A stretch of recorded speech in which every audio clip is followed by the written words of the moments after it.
The afternoon sun cast long shadows across the train platform as Richard waited for his sister to arrive. It had been years since they'd last seen each other, too many years, he thought, as he shifted his weight from one foot to the other. When Natalie finally emerged from the crowd, he barely recognized her. Not because she had changed physically, but because the light that had always animated her features seemed to have been extinguished.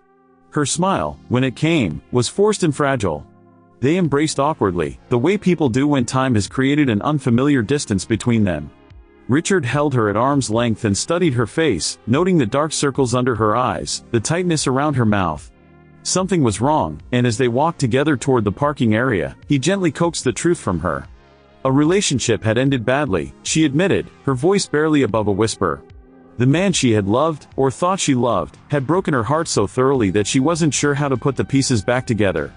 Richard felt a surge of protective anger toward this unknown man who had hurt his sister, followed immediately by a determination to help her heal. He suggested they forget about going straight home and instead spend the day together, just the two of them, like they used to when they were younger.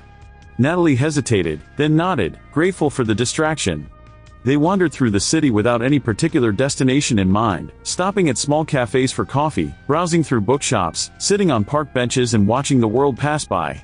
Richard told her funny stories about his new job, about the eccentric colleagues he worked with and the ridiculous situations he found himself in. Slowly, incrementally, he watched the tension drain from her shoulders. Her laughter, when it finally came, was genuine and unguarded. For a few precious hours, she forgot about her broken heart and simply existed in the moment with her brother. Evening had fallen by the time they returned to her apartment. Natalie turned to Richard in the doorway, her eyes shining with gratitude and emotion. She told him how much the day had meant to her, how he had given her the first moments of peace she'd experienced in weeks. Then, impulsively, she leaned forward and pressed her lips against his. The kiss lasted only a moment, but it was long enough to send a shock wave through both of them. Natalie pulled back immediately, her hand flying to her mouth, her eyes wide with horror at what she had just done. She stammered an apology, backing away from him, explaining that she didn't know what had come over her, that she was sorry, so sorry. Before Richard could respond, she had disappeared into her apartment, leaving him standing alone in the hallway, his heart pounding in his chest for reasons he didn't want to examine too closely. In the days that followed, Richard tried to convince himself that the kiss had been meaningless, a momentary lapse born from Natalie's emotional vulnerability and gratitude. But late at night, alone in his apartment, he found himself replaying the moment over and over, remembering the softness of her lips, the way she had looked at him in that instant before she pulled away. Something had awakened in him that night, something he knew was dangerous and wrong, but which he seemed powerless to suppress. Life continued its relentless forward march. Richard accepted a position with a firm in another city, a career opportunity that was too significant to pass up. The move provided a welcome distraction from thoughts he knew he shouldn't be having. He threw himself into his work with single-minded intensity, arriving early and staying late, building relationships with clients and colleagues. Natalie, meanwhile, remained in their hometown, navigating her own professional and personal challenges. They maintained sporadic contact through phone calls and occasional messages. One afternoon, feeling particularly lonely, Natalie decided to call Richard just to hear his voice. But during their conversation, she learned something that struck her with unexpected force. Richard had been spending considerable time with his secretary, a woman named Claire. The news shouldn't have bothered her. After all, Richard was her brother, and he was entitled to pursue romantic relationships with whomever he chose. But the sharp twist of jealousy she felt in her stomach told a different story. Unable to process the confusing tangle of emotions, Natalie abruptly ended the call without explanation, leaving Richard staring at his phone in bewilderment. She sat alone in her apartment, trying to understand why the thought of Richard with another woman affected her so profoundly. The answer, when it came, was one she desperately didn't want to acknowledge. 2 years passed, during which Natalie's life underwent a dramatic transformation. She met Sinclair at a charity fundraiser, a sophisticated older man with silver hair and an air of quiet authority. He was successful, cultured, and attentive in ways that made Natalie feel valued and special. Their courtship was relatively brief but intense, and within months they were married in a ceremony that was featured in the society pages. Sinclair's wealth was evident in every aspect of their life together. They lived in an estate that seemed to belong to another era, with manicured grounds, a staff of servants, and rooms filled with artwork and antiques. Natalie found herself thrust into a social circle of charity galas, country club dinners, and weekend gatherings with other wealthy couples. It was a world she had never imagined being part of, and she worked hard to fit into it seamlessly. After the wedding, a considerable period passed without Natalie seeing Richard. They exchanged the occasional message, but the physical and emotional distance between them seemed to have solidified into something permanent. Then, on the approach of her birthday, Natalie felt a sudden, intense desire to see her brother again. She called him and extended an invitation to visit her at her new home, assuring him that Sinclair would be delighted to meet him properly. Richard arrived on a crisp autumn afternoon, following the directions Natalie had provided through increasingly affluent neighborhoods until he reached a pair of imposing iron gates. When they swung open to reveal the estate beyond, he had to consciously close his mouth to avoid looking like a fool. The house was magnificent, a sprawling structure of stone and glass that managed to look both historic and modern simultaneously. The grounds stretched in every direction, featuring formal gardens, a tennis court, and what appeared to be a small lake in the distance. Sinclair greeted Richard warmly at the door, shaking his hand with genuine enthusiasm and welcoming him into their home. He was charming and gracious, asking Richard about his work and his life with what seemed like sincere interest. As they talked, Richard learned that today was Natalie's birthday, which explained the timing of the invitation. He felt a pang of guilt that he hadn't sent a card or gift. The birthday celebration was an intimate affair, with just a few close friends in attendance. Natalie wore a dress of deep blue silk that caught the light when she moved, and her hair was styled in elegant waves that framed her face. When it came time to cut the cake, she stood at the head of the table, smiling as everyone sang to her. Richard found himself unable to look away, memorizing every detail of her face, the curve of her neck, the way her hands moved as she sliced through the layers of frosting and cake. Later, after most of the guests had departed, Richard and Natalie found themselves alone on the terrace overlooking the gardens. They talked easily, falling back into the comfortable rhythm they had always shared as siblings. They reminisced about their childhood, laughed about embarrassing moments from their teenage years, and carefully avoided discussing anything too personal or revealing. But beneath the surface of their conversation, something else hummed and pulsed, an awareness, an attraction, a connection that neither of them wanted to name. In the following weeks, Richard became a regular visitor to the estate. Sometimes Sinclair was present, playing the gracious host, but other times he was away on business, leaving Richard and Natalie alone together for hours at a stretch. During one of these visits, Natalie made a suggestion that she tried to frame as casual but which both of them knew was anything but. She wanted to see where Richard lived, she said. She wanted to visit his apartment, to see how he had set up his life in his new city. Richard agreed immediately, perhaps too quickly. They set a date for the following week, and then spent the intervening days in a state of nervous anticipation, each of them knowing that something significant was going to happen when she came to his home, but neither willing to articulate exactly what that might be. The day arrived, and Natalie was late. Richard paced his apartment, checking his phone obsessively, convincing himself that she had changed her mind, that she wasn't coming. By the time she finally knocked on his door, his anxiety had curdled into anger. He yanked the door open, ready to demand an explanation, but the words died on his lips when he saw her standing there, beautiful and nervous and sorry. She apologized for being late, explaining that she had been caught in traffic, that she had almost turned back a dozen times. Then, before he could respond, she kissed him. It was different from that first kiss years ago. This one was deliberate, intentional, an acknowledgement of everything that had been building between them. When she pulled back and started to apologize again, Richard stopped her words with another kiss. What happened next seemed almost inevitable, as though they had been moving toward this moment for years. Richard reached for her, and she came willingly into his arms. There was a moment when she hesitated, when the full weight of what they were about to do seemed to paralyze her. But then her resistance crumbled, and they crossed the line that should never be crossed between siblings, surrendering to a desire that they both knew was forbidden. Afterward, lying tangled in Richard's sheets, Natalie tried to impose order on the chaos they had created. She told him firmly that this was a one-time occurrence, that it could never happen again, that they had to promise each other absolute secrecy. Richard, still dizzy from what had just transpired, agreed to her terms without really processing what he was agreeing to. He would have promised her anything in that moment. But life, as always, had other plans. Sinclair invited Richard to join them for a weekend trip to a family property in the countryside. It would be good for them to spend more time together, he said, to really get to know each other as family. Richard accepted, unable to think of a plausible reason to decline. The weekend was torture. Richard tried to maintain appropriate behavior, truly he did, but he found it impossible to keep his eyes off Natalie. He watched her constantly, his gaze following her around the room, tracking her movements with an intensity that became increasingly difficult to ignore. He took photographs incessantly, claiming he wanted to capture memories of the beautiful location, but his camera was almost always pointed at Natalie. She endured his attention for as long as she could, but eventually the strain became unbearable. She excused herself for a walk, hoping to clear her head and escape his relentless gaze.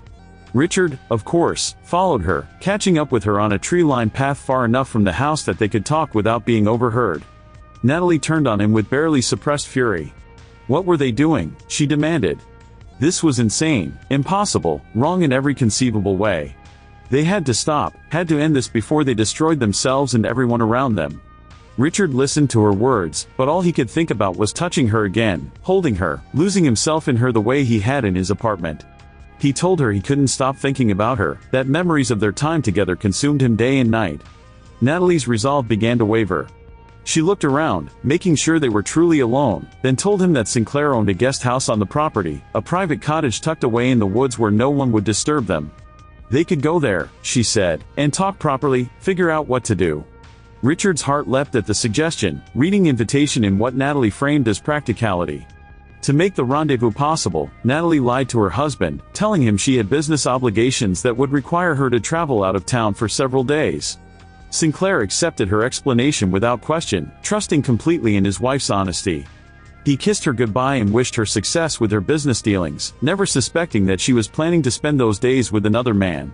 The guest house became their sanctuary, a place outside of normal time and space where they could pretend that the outside world didn't exist. They spent hours talking, laughing, making love, and then talking some more. Natalie called Sinclair each evening, maintaining the fiction of her business trip, describing imaginary hotel rooms and fabricated meetings. Richard watched her during these calls, marveling at how easily she lied, how seamlessly she maintained two separate realities. But reality has a way of intruding, even into the most carefully constructed fantasies. Back at the main house, Sinclair encountered a problem that required Natalie's input. He tried to call her at the hotel where she claimed to be staying, only to be told that no one by that name was registered there. It was a small discrepancy, easily explained perhaps, but it planted a seed of doubt in Sinclair's mind that began to grow and spread like poison ivy. He spent the next several hours calling every hotel in the area, checking for his wife's name in their registries. Each negative response deepened his suspicions. Where was she, if not where she said she would be? And more importantly, why would she lie about something so easily verified? The possible answers to these questions were not ones he wanted to contemplate, but he found himself unable to think about anything else. When Natalie finally returned home, Sinclair was waiting with questions. He asked about her trip in a tone that seemed casual but which carried an undercurrent of something harder. Where exactly had she stayed? How were the accommodations? Natalie, sensing danger, chose her words carefully. She explained that she had booked the room under a different name for privacy reasons, spinning a story that was plausible enough to create reasonable doubt. Sinclair wanted to believe her.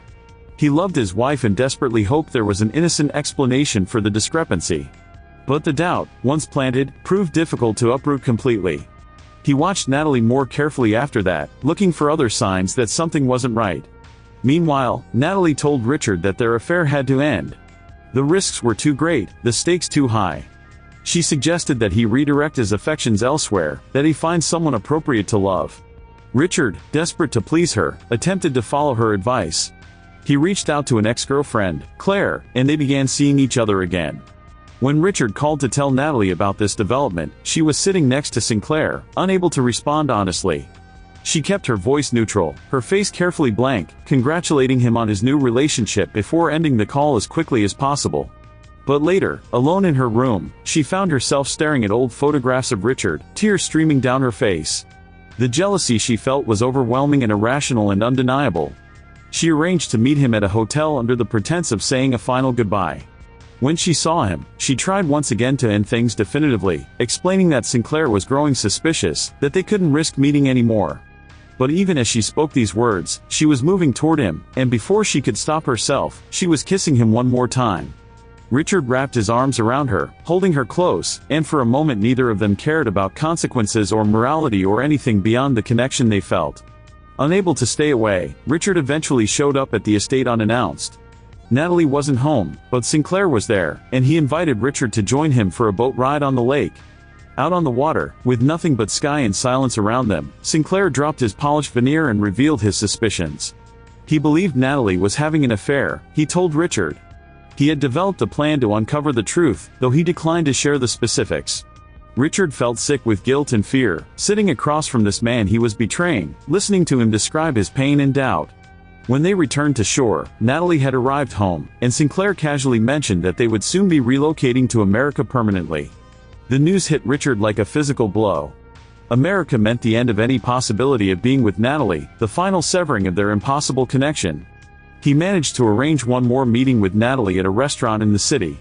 There, surrounded by the clatter of dishes and the murmur of other diners' conversations, he laid himself bare. He told her he couldn't bear the thought of her leaving, that he loved her in a way that went far beyond sibling affection, that the thought of living without the possibility of seeing her was unbearable. Before their departure, Sinclair hosted a farewell party at the estate. The house was filled with friends and family, all gathering to wish them well on their new adventure. Natalie seemed happy and excited, smiling brightly as she moved through the crowd, accepting congratulations and good wishes. Richard, watching from across the room, felt abandoned and used. Finally, unable to contain his emotions any longer, he caught her alone in a quiet corner of the house. He confronted her with barely controlled rage. She was happy to be leaving, he accused. She had used him to satisfy her needs, knowing full well how deeply he had fallen in love with her, and now she was simply walking away without looking back. As he spoke, his voice broke and tears began streaming down his face. All the pain and longing and shame he had been carrying came pouring out in an uncontrolled torrent. Natalie stared at him, seeing perhaps for the first time the full extent of the damage their affair had caused. The guilt that washed over her was overwhelming. She had told herself that they were both adults making choices, that the responsibility was shared equally. But looking at Richard's anguished face, she realized how much more invested he had been, how much more he had at stake. Then Sinclair appeared, and the truth came crashing down around them. He had known all along, he told them calmly. He had discovered their affair and had constructed an elaborate test, the fake move to America, to see how they would react. He had watched them both, gathering evidence, confirming his suspicions. Now he offered them a choice, end the relationship completely and never see each other again, or lose him forever. For Sinclair, despite everything, still loved his wife. He was willing to forgive her transgression if she was willing to commit fully to their marriage. Natalie, faced with the consequences of her actions, chose her husband. Richard watched as she made her choice, as she turned away from him and toward the life she had built with Sinclair. The film ends with an image of Natalie and Sinclair together, their marriage apparently repaired, moving forward with their lives. Richard is left alone with his forbidden love and the knowledge that some lines, once crossed, can never truly be uncrossed. The damage has been done, the innocence lost, and all that remains is the painful process of learning to live with the choices they made.